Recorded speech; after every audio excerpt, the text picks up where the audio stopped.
우리 한국교회가 선교 역사가 140여 년 됩니다.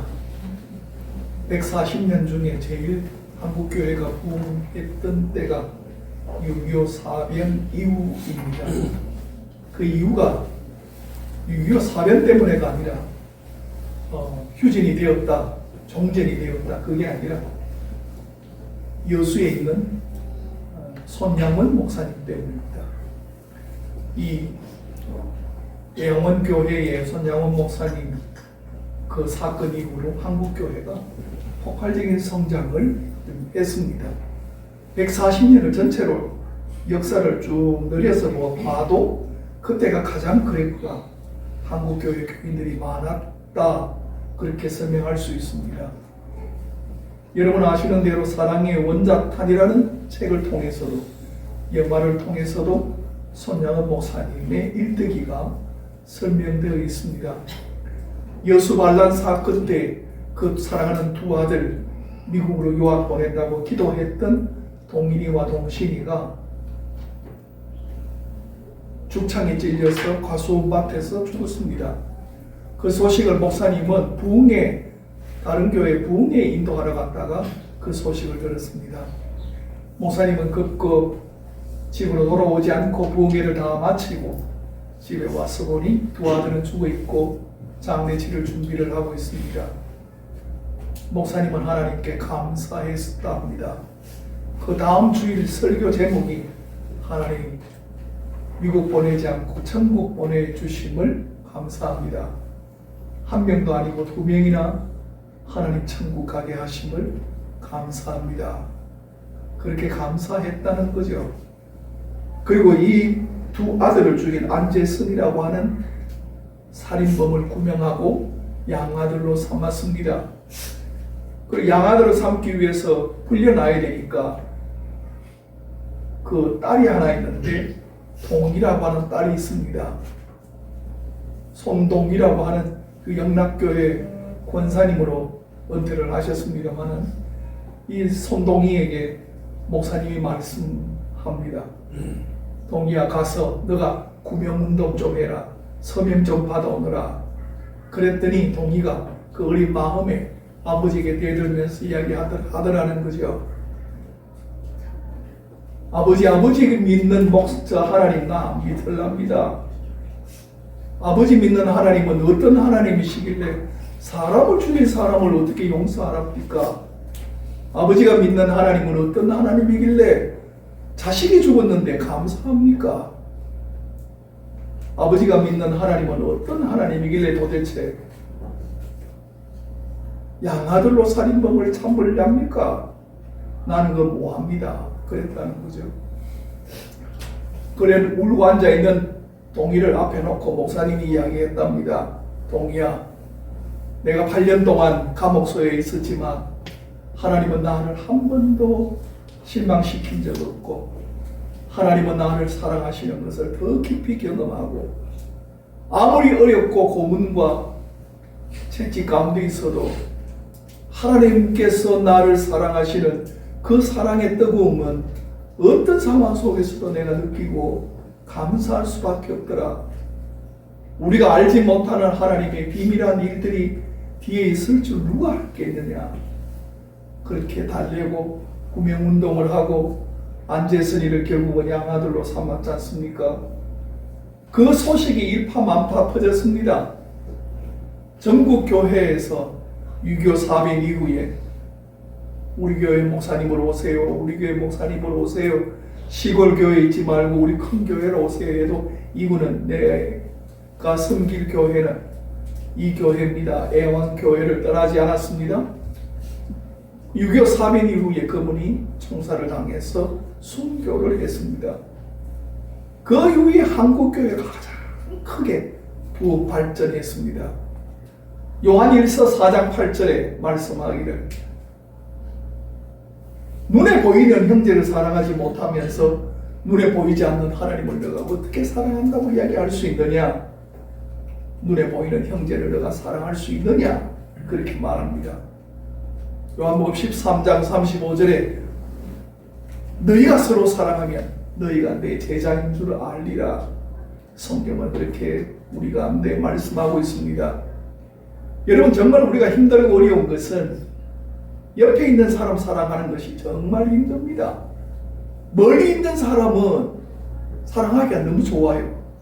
눈에 안 보이고 말 한마디로 그냥 건네면 되니까 잘 있지, 사랑한대, 전화 너머로 한마디 하면 끝나요. 그러나 우리가 옆에 얼굴을 보면서 사람이 입술로 말하는 것보다 눈으로 말하는 횟수가 더 많답니다. 단어가 더 많답니다. 사람이 입술로 상대방의 눈물을 흘리게 하는 것보다 서로 눈과 눈을 30cm 대고 이야기하면 3분도 못 되어서 다 운답니다. 여러분, 우리가 사랑의 언어라는 것이 꼭 미사역으로 쓰는 것이 아니라 마음과 마음이 부딪힐 때 내가 저 사람을 정말 진심으로 사랑하는 것을 저 사람이 느낄 때 그 사랑이라는 것이 얼마나 폭발력을 갖고 있고 정말 사랑의 원자탄이 되는 줄 모릅니다. 계명이라는 것을 히브리어 단어에 미츠와라고 했습니다. 미츠와라고 하는 것은 명령이라는 겁니다. 이것을 신약에 와서 엔톨레로 바꿨습니다. 미츠와가 엔톨레로 바꿨다는 것은 내가 위임한다 하는 겁니다. 너가 사랑하려 하는 것을, 다른 사람에게 사랑한 것을 위임할 테니까 너가 마음껏 사랑해라, 그 말이거든요. 어떻게 보면 명령보다도 더 큰 위임을, 책임감을 주는 거 아니겠습니까? 사랑이라는 것이 그만큼 힘들고 어렵지만은 모세를 통해서 십계명 주신 그 사랑보다도 예수님께서 이웃과 하나님 사랑을 이야기하는 게 훨씬 더 무겁죠. 여러분 아시는 대로 마음을 다하고 목숨을 다하고 뜻을 다하고 힘을 다하여 하나님을 사랑하라. 둘째는 이웃을 사랑하라. 이게 보통 힘들고 어려운 것이 아니라 하는 겁니다. 오늘 성경 본 말씀에 읽어주신 말씀 속에 제일 먼저는 하나님 사랑에 대한 이야기를 지금 하고 있습니다. 30절 말씀에는 하나님의 사랑에 대한 것을 설명하는데 4가지로 설명하고 있습니다. 첫째, 마음을 다하여 사랑하라 그랬습니다.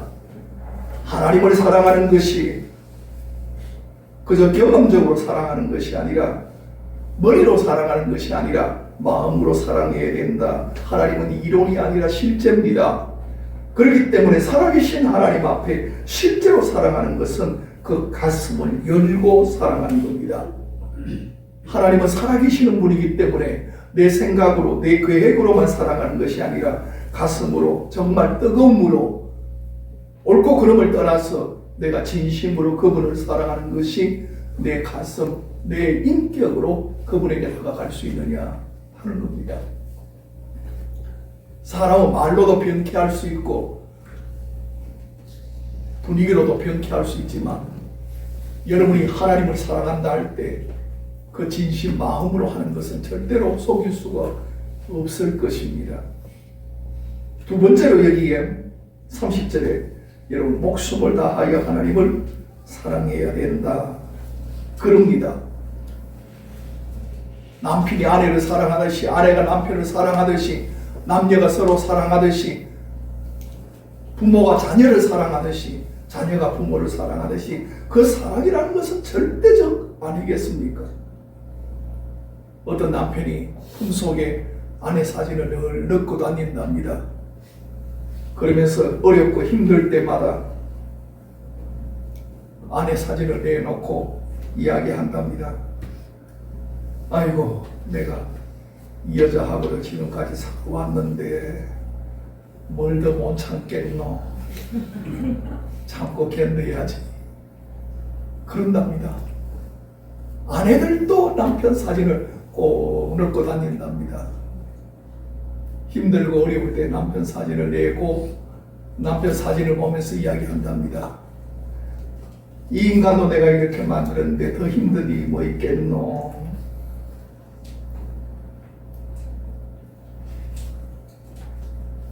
대체적으로 남자들이 요구하는 몇 가지가 있답니다.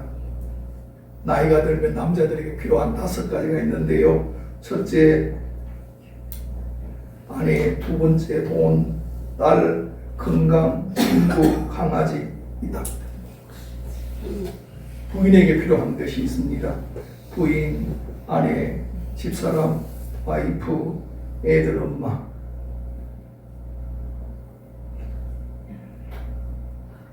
무슨 말인지 모르겠습니까? 아내 한 사람만 필요하다고 말이죠. 사람이 필요한 것이 수많이 많이 있을 것 같지만 마지막에 힘들고 어려울 때 여러분, 사랑이라는 것이 그저 노래 부른다고 사랑이 아니고요. 그저 시로 읊는다고 해서 사랑이 아니고요. 사랑이라는 것은 확실히 목숨을 다하는 거다. 여러분, 이 세상 비교할 때 가장 여러분들이 신실하게 목숨을 다하여 사랑할 수 있는 것이 누구겠습니까? 부모? 자식? 사랑하는 이? 여기 오늘 성경 말씀은 너 목숨을 다하여 하나님을 사랑하라. 이거는 분명히 명령입니다. 세 번째, 뜻을 다하여 사랑하라 그랬습니다. 뜻을 다하여 사랑한다는 것은 내 생각까지도, 내 의지까지도 하나님의 사랑 속에 들어간다 그 말입니다. 내 영혼이 하나님을 사랑한다는 거죠. 30절 말씀의 네 번째로 뭐라 그럽니까? 힘을 다하여 사랑한다. 힘을 다하여라는 것은 내 인간적인 의지죠. 내가 갖고 있는 모든 것을 다하여 내 힘과 능력과 돈과 재산과 정력과 은사와 모든 것을 다하여 내가 하나님을 가까이 한다. 그 마음이 귀하다 하는 것입니다. 최상의 노력과 최상의 것으로 하나님 앞에 나아갈 수 있겠느냐 하는 것입니다. 두 번째로는 여러분, 31절 말씀에 두 번째 사랑하는 것이 이웃을 사랑하라 그랬습니다. 아마 레위기 19장 18절 말씀과 같이 나는 너 이웃을 너 몸같이 사랑하는 것이 아니냐. 너는 너 이웃을 그렇게 사랑해라. 누구든지 하나님을 사랑하노라 하고 그 형제를 미워하면 이는 거짓말하는 자니 보는 바 그 형제를 사랑하지 아니하는 자가 보지 못하는 바 하나님을 사랑할 수 없느니라. 우리가 그 계명을 주께 받았으니 하나님을 사랑하는 자는 그 형제를 사랑하느니라 그랬습니다. 여러분, 우리 마음속에 정말 눈에 보이는 형제를 어떻게 사랑할 수 있느냐, 눈에 보이는 사람을 어떻게 사랑할 수 있느냐, 오늘 예수님은 사랑하라 선명하고 있습니다. 서기 313년에 콘스탄티누스가 황제로서 기독교를 국교로 칙령을 내렸습니다. 그 이후에 기독교도 굉장히 흥화하고 이 위에 있는 고위 관료들이 전부 다 먼저 예수를 믿었기 때문에 하층 사람들은 예수 믿는 것이 점점 더뎠습니다. 밑에 있는 사람들은 위에서 오늘 교회 가라 하나 안 하나 그 말 한마디에 갈 수밖에 없기 때문에 신앙이 위에서부터 밑으로 내려오면서 점점 쇠약해져 있습니다. 그러면서 이 위에 있는 사람들이 풍요로워지고 많은 지주가 되고 많은 재산을 소유하게 되면서 더 많은 노예들을, 더 많은 일꾼들을 자기 집에 거두어 두려고 하는 경향들이 점점 늘었습니다. 다시 말해서 기독교 지주들이 많아졌습니다. 예수 안 믿던 사람들이 소장인이 되었습니다. 그 소장인들은 굉장히 가난합니다. 거기에서 반란이 일어났습니다. 그 반란의 주동자가 누구냐면 마호멧입니다. 마호멧이라는 사람이 주동자가 되어서 그 기독교 지주들에게서 들고 일어났습니다. 그러면서 점점 이 사람이 나중에 예언자가 되고 지도자가 됩니다. 중동 지방을 가보면 마호멧을 쫓아서 이슬람화된 지역에서는 기독교인을 지금까지도 받아들이지 않습니다. 불교도 받아들이고 다른 타종교에서는 받아들이지만 이슬람은 그 악조건 속에서 소작인으로 살았던 그 어려움이 이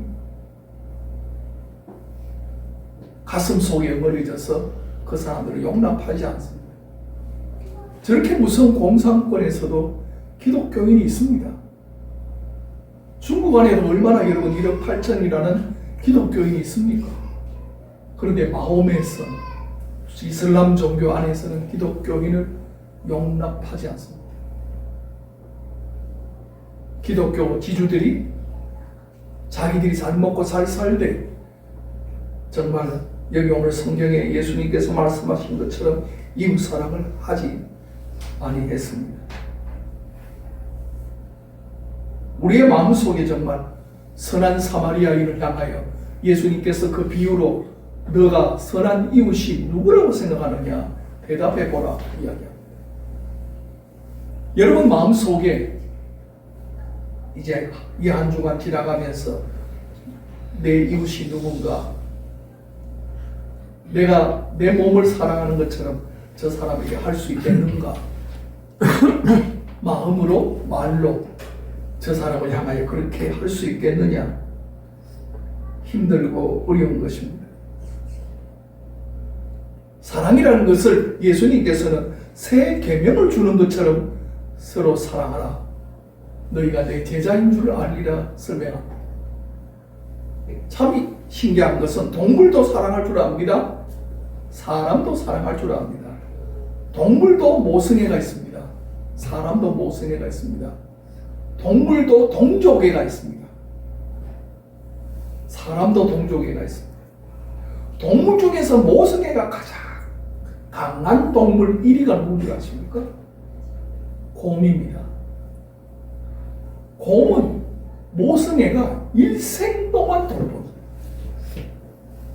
동족애가 가장 강한 유대의식으로 함께하는 것이 벌이랍니다. 그런데 여러분, 이 동물과 사람이 다른 것이 있습니다. 모성애나 동족애나 사랑에 있어서는 똑같은 질량인데 나중에 장성하고 나면 달라진다는 거죠. 여러분 나이 40 넘어서 내 부모를 나는 이제 다 컸으니 필요 없다. 그리고 부모가 아무리 어렵고 저 길바닥에 누워있다고 안 돌보고 당신하고 빠이빠이 하는 자식이 있습니까? 사람은 그렇지 않다는 거죠. 아무리 부족해도 못 배워도 사람은 정말 정상적인 그 마음의 여유를 갖고 있다면 부모를 돌보고 동족애를 가지고 아무리 막 가더라도 마지막에 가서는 브레이크를 밟고 이래서는 안 돼. 우리 가정이 이래서는 안 돼. 우리 나라가 이래서는 안 돼. 그렇게 제어할 수 있는 것이 사람이랍니다. 성경에서 내 부모에게 순종하라. 성경에서 내 동족을 사랑하라. 그랬을 때는 그게 평균 수준이 아니라 어떤 대상을 향해서든 간에 사람은 그렇게 합니다. 기독교 방송국에서 한번 본 적이 있습니다. 하루는 아브라함이 이스마엘을 불러서 방에다 앞에다가 의자에 앉춥니다. 이스마엘아, 내가 너 사랑하는 거 알지? 그랬더니 이스마엘이 멈칫하다가 아버지 알지요. 내가 너를 내 목숨보다 더 귀하게 너를 사랑하는 걸 알지? 예, 아버지 압니다. 그렇다고 내 말을 들어라. 너 어머니와 짐을 사고 나가라. 짐 나가라. 그러니까 이스마엘이 짐을 사서 나갑니다. 그리고 얼마 후에 아들 이삭이 방에 들어와서 아버지 앞에 앉습니다. 이삭아, 내가 너 정말 내 목숨보다 더 귀하게 사랑하는 걸 알지? 이해합니다. 그러면 너 내일 새벽에 준비해라. 뭐 준비해서 집 앞에 어머니에 알리지 말고 나하고 좀 가자. 어디를요? 따라오면 한다. 모리아 산에 올라갔습니다. 3일길 올라갔습니다. 대화가 없습니다. 이삭도 모릅니다. 아버지, 다 나무도 준비하고 있는데 집에 물은 없는데요. 다 준비되어 있다. 가자. 16살인 이 이삭을 제단에 세워놓고 너 거기 누구라? 예? 내가 너 목숨보다 더 사랑하는 거 알지? 예, 알지요. 내가 너를 하나님께 순교의 제물로 드려야 되겠다. 예, 아버지 뜻대로 하십시오.